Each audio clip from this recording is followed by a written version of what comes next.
And for the next and last speaker before we march, I wanted to introduce Skyler, who is a lead organizer with Rise Up for Abortion Rights in LA. And I wanted to say quickly, look, this person right here is very new. She has stepped up and has decided to take responsibility for this fight in this city. And she's fighting like all hell to call on all of you to do the same. So with a lot of pride, I introduce Skyler with Rise Up for Abortion Rights LA. Give her a round of applause. Hello, everyone. Thank you. My name is Skyler Solomon, and I'm a lead organizer for Rise Up for Abortion Rights. We're about to shove off really quick here and start marching, but before we do that, I wanted to give you a little bit of background on how Rise Up for Abortion Rights got started and what we're doing today. As bans started rolling out throughout the country, the initiators of this movement looked to the streets and saw that no one was there. The streets were silent. They turned to look to the pro-choice movements, to Planned Parenthood, to NARAL, to the National Abortion Federation, to the Women's March that is happening today. And they were disheartened to learn that those groups all had decided that being in the streets does not matter, that we should just sit back and sit down and wait for Roe to be overturned because that's our destiny. They are calling for people to simply donate to abortion funds and prepare for a post-abortion world, a post-Roe world, excuse me. And here's the problem that we have with that. Here in the U.S., we have laws for bodily autonomy. This means that no person can use any part of your body without your consent. Even if you are dead, and it would save countless lives, no one can use your blood, harvest your organs, use your tissues or your marrow for their benefits without your consent. And if these laws are passed, if Roe is overturned, then what we are saying is, as a nation, is that women have less rights than a corpse. Now, what women's rights group would allow that to happen? We're not. And that's why we're here today. This is not a crisis that we can donate our way out of. And this is not a crisis that a one-off protest is going to solve. No. This demands sustained action. This demands noise. This requires you. We need you to stand up, to rise up, and demand that abortion remains safe, legal, on demand, and without apology.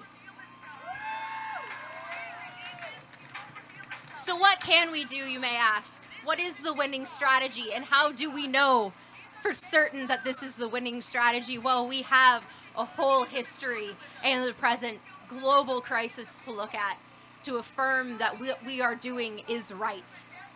Many people don't know this, but the Supreme Court decided to pass Roe versus Wade not because they were feminist, not because politicians valued women's lives and cared about their health and well-being. No.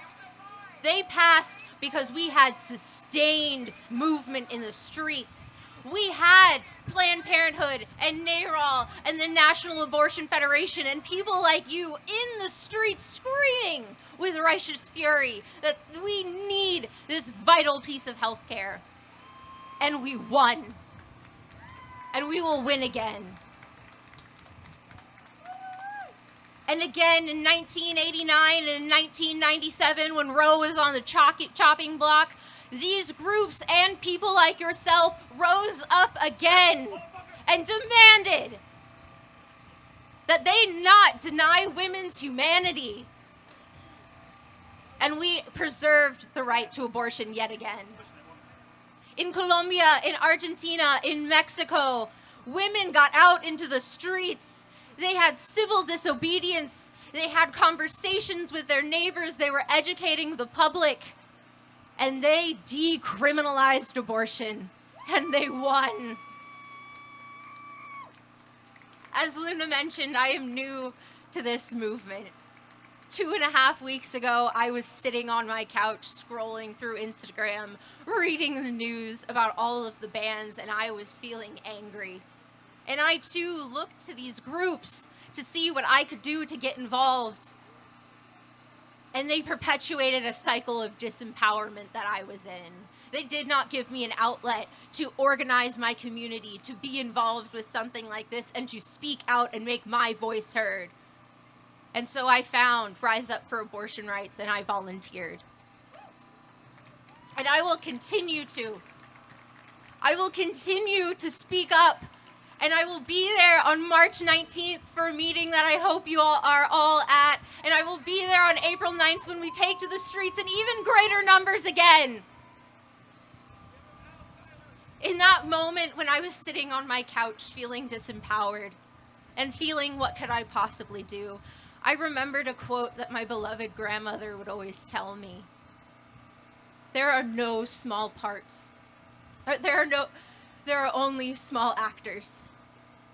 And what that means to me is however small I or you as an individual may be, our impact is anything but.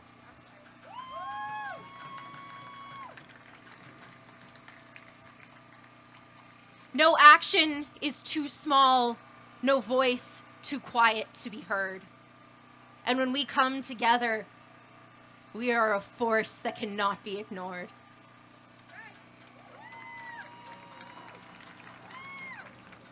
So today, while we march, while you've been listening to all of these testimonies and speeches, and as you move forward from today, I invite you to find your part in this fight. Because we all have one. No move is too small.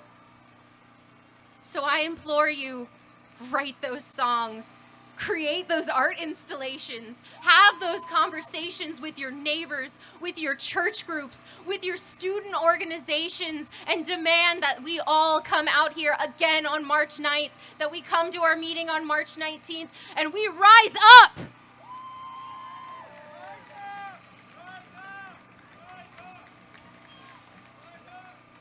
We will rise up. We will rise up and we will raise hell because we cannot sit down and allow these anti-choice, anti-women politicians and Supreme Court justices to feel that they are allowed to take away our rights, because they are not.